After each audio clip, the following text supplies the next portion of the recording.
Somebody left in the comments that they wanted me to make a training video on how I taught Lucy to alert to destructive behavior. So I'm going to teach paw and nudge, which are two of my favorites, and in the description I will link two videos that really helped me. So Lucy, you want a treat? So these are just her container of dog food. That's all it is. You come? Come. So what I did is I took the food in my hand and I laid it on my leg until she did what I wanted. Now, she does it really fast now because she knows, but originally it took her a while to figure out what I wanted. At first she sniffed it and licked it, and once she pawed. And when she finally did paw at my hand, I gave her a jackpot and a ton of praise. So I'd keep her attention on it. Lucy. And once she got doing it consistently, I'd add the command. Paw. Good. And just keep doing that until she had it down. Paw. Good. And just have patience. Do it for a few days even. Lucy's a really fast learner, more so than most of the dogs I've seen. Not to brag about her. It's nothing of mine doing. So it might take longer for some dogs than it does for others, and that's totally okay.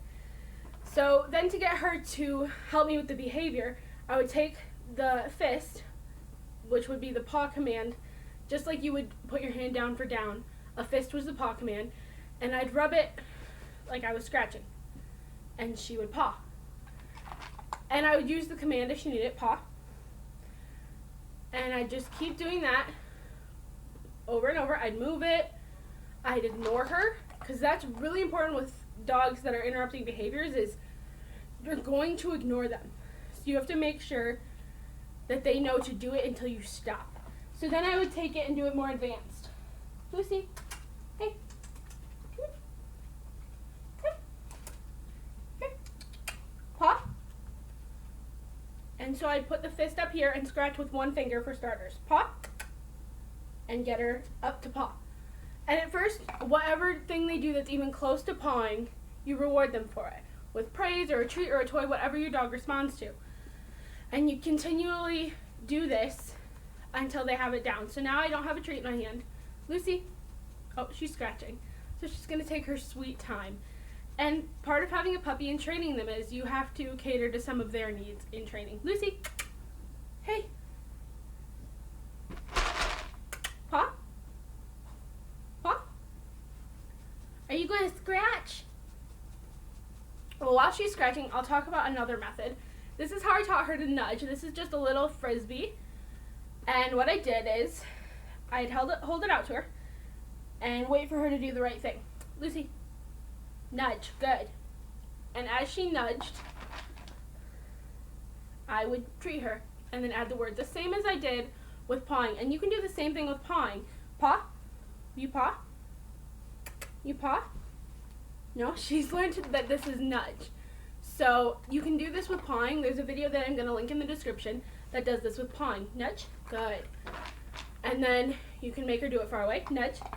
Nudge. Good. And their initial reaction, hers, was to bite it, to take it from me because it looks like a toy, to do stuff like that. But you just keep going nudge, nudge, until she does it the way you want her to do it. And you just keep doing that over and over. And now I'll switch it out for my hand. Nudge. Hey, nudge. Thank you. And then I started adding it to commands. Hey, Lucy, nudge, nudge, nudge. And she started doing it on different parts of my body. The same way with pawing. Lucy, paw. Paw. Good. And so you just decide what task you want her to nudge for and what you want her to paw for, or if you have a he. And they will soon learn whether or not to do the disc or your hand or anything else. And Lucy, I didn't teach her this. I don't know if it's a dog thing or it's just a Lucy thing. Come. Come. Sometimes she will nudge me and hope I stop, but if she doesn't get me to stop, she'll start pawing at me. Sit. Good. And so she gets very good at doing it and slowly realized that she needed to go more aggressive or less aggressive and how I would respond to that. So that's not something I taught her, but I'm very happy she learned it.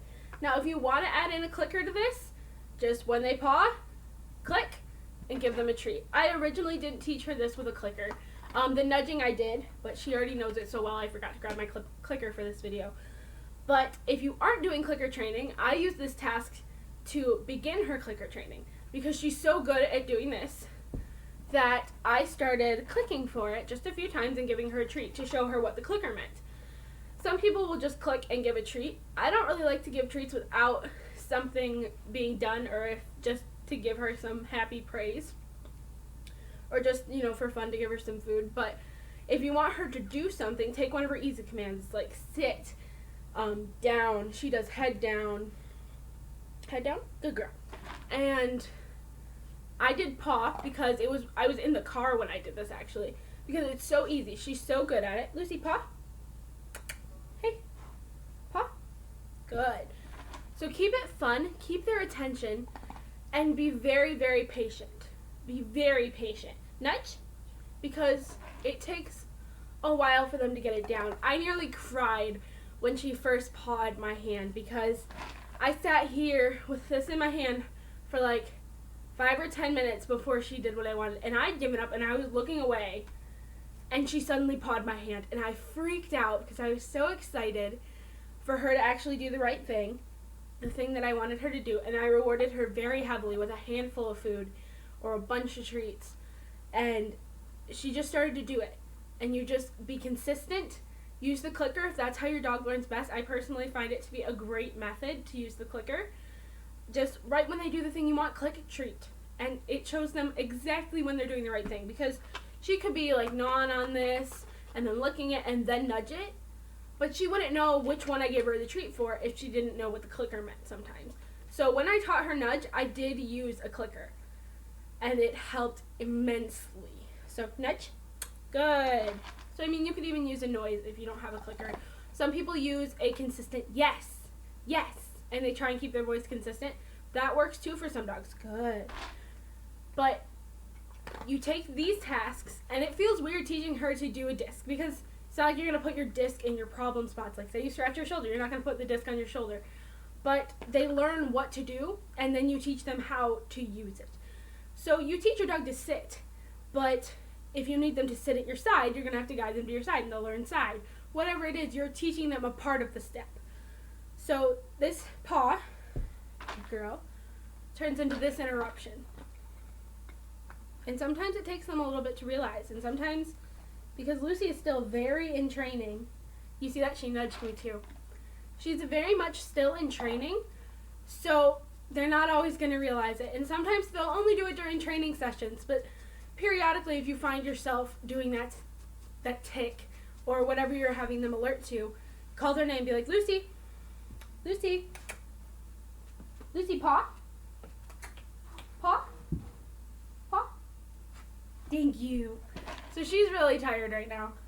I'm glad she actually got up and did this video with me. But really, that's the basics of it. Again, I'll link those 2 videos that really helped me in the description. And I hope this video helped you at least a little bit in your journey of teaching your dog to alert.